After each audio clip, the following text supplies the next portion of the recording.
Hey Divas, welcome and welcome back. It's your girl Keisha here with another video, and today we are budgeting our monthly budget for the month of April. Girl, we are in quarter two. By now, hopefully you see me kind of just update my budget planner to just kind of reflect where I am right now and my financial journey for 2024. So we're gonna go ahead and kickstart quarter two. So if you like budgeting, sinking funds, savings, challenges, cash stuffing, planning, organization, any and everything that has to do with your money, I would love for you to subscribe, but more importantly, don't move. So let's flip over right to April. You guys know, if you're new here, I use an undated planner. This is my planner that I created. It is a PDF downloadable version. You can find this right on Etsy. I also have the 90-day budget workbook, which is exactly like this. This is just a 12-month option. And when I did my monthly refresh, I went over my 90-day goals, and we're gonna have at it. So I am doing one change this month, but I don't want to jump ahead. So the first thing I'm going to do is I'm going to set up my monthly spread. And on this page, again, like I said, it's undated. For me, I like to write down areas where I'm going to spend my money. You can use this for anything. You can write down all your bills, whatever you like. I just have so many bills that fall within the same day that it'll be too cumbersome at this point. So what I'm going to do, I'm just going to write down any major things that need to be paid this month and when they're due. So I'm going to go ahead and get that done, and I will be right back.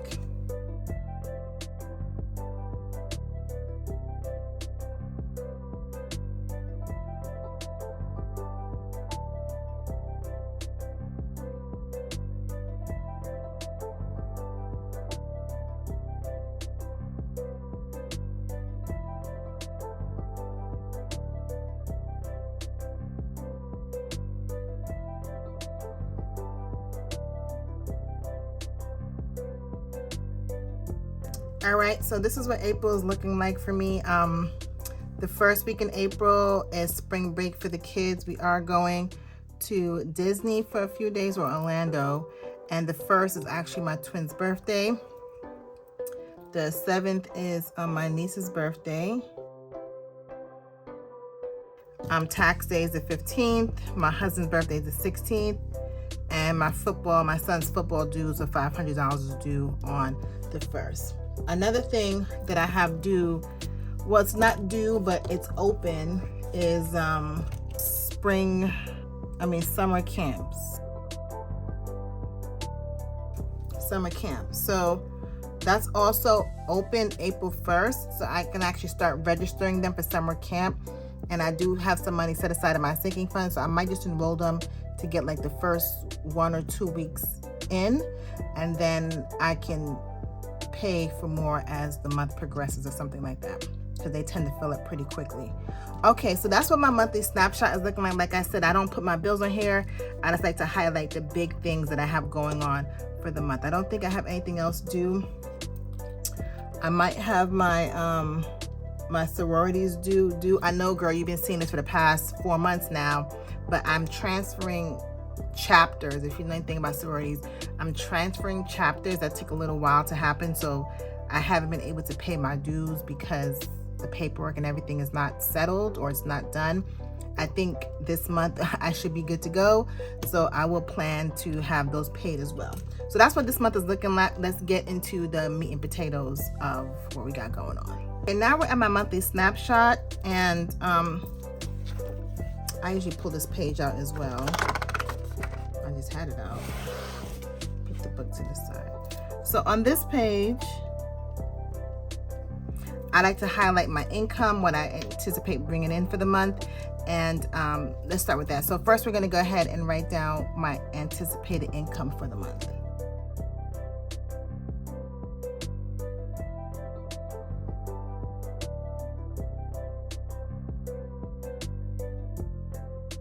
Okay, so for my income, I'm projecting my regular income that I get. These are the top 4 numbers right here.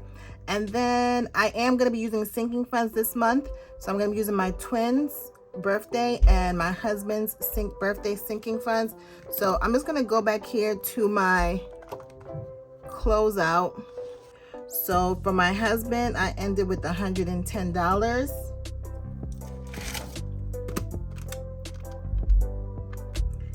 And the twins, I have 200, so we have 310. So that's 210. And then like I said, I'm gonna be registering them for camp, and camp I know I saved $270. Okay, so this is all my income I'm bringing in for the month of April. Let me go ahead and add. Okay, so for the month of April, my projected income is $15,167. Again, that's including my sinking funds. So now for the major events this month, let's go ahead and fill this in, then I'll explain on the back end.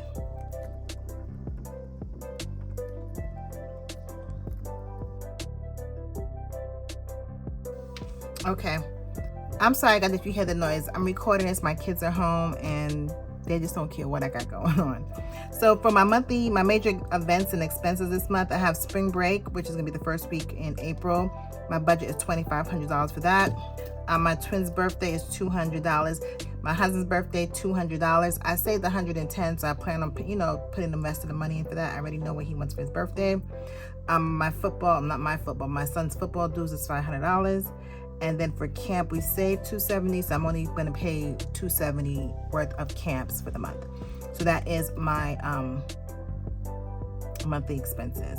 So let's move on to my monthly financial goals.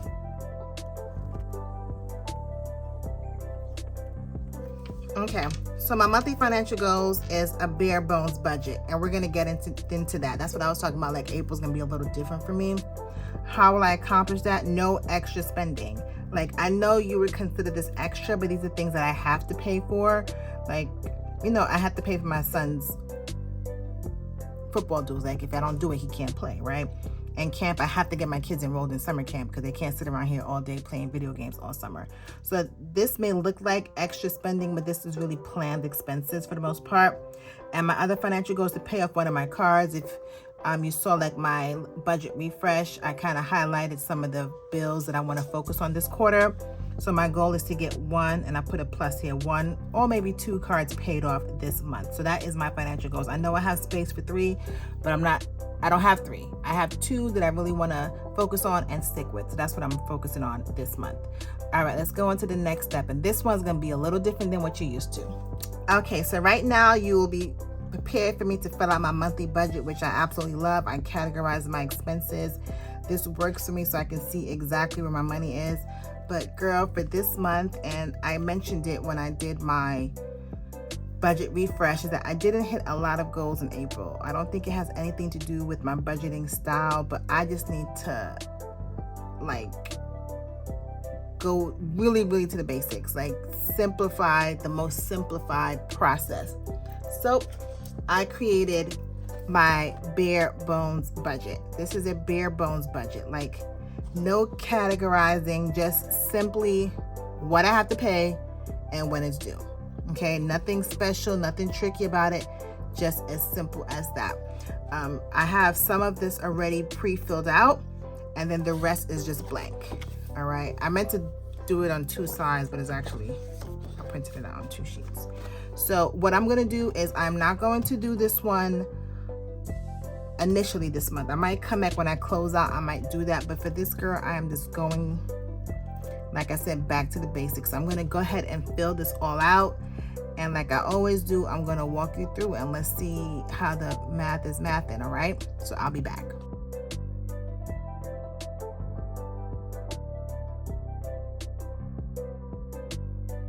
Okay, so I filled it out. I am 2 pages, about 1.5 pages down. So again, I got this information from my previous month budgets, and I have a bill and my bill tracker, which is in my book. So that these numbers are pretty much easy to come up with. So my total income, I'm just gonna pull from the number we got over here. Yeah, the number we got over here. That's the total income.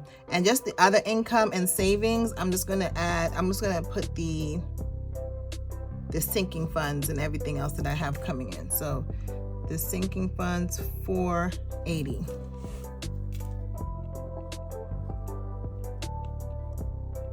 This is already included in the total number, but I'm just showing that I have other income, which is $480, which is my sinking funds and savings challenges, okay?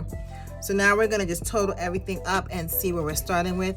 I'm gonna start with the shorter page just to make my life a little easier.